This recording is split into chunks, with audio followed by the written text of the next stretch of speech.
கரையில் ஒருவன் தூண்டில் போட்டு மீன் பிடித்து கொண்டிருந்தான். அதுவே அவனுடைய தொழில். அவனுடைய முதுகு சிறிது வளைந்து இருந்தது. அந்த பக்கமாக செல்லும் சிறுவர்கள் அவனை கூணன் என்று சொல்லி கேலி செய்வார்கள். அதற்காக அவன் வருத்தப்படவில்லை. சிறுவர்களின் பேச்சை காதில் வாங்காமல் தன் காரியத்திலேயே கண்ணாக இருந்தான். ஒரு நாள் சிறுவர்கள் சிலர் கரையில் விளையாடி கொண்டிருந்தனர். அவர்களில் ஒருவன் ஆற்றில் குளித்தான். சிறிது தூரத்தில் இருந்த சுழலில் அவன் சிக்கிக்கொண்டு தவித்தான். அவனுக்கு நீச்சல் தெரியாது. மற்ற சிறுவர்களுக்கும் நீச்சல் தெரியாது.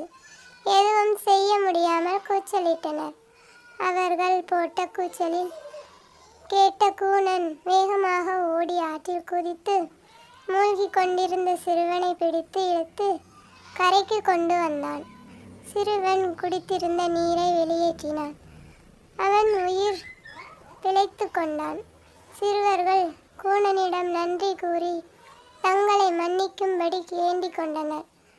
அது முதல் கூணன் என்று கேலி செய்வது இல்லை. எவரையும் கேலியாக பேசக்கூடாது.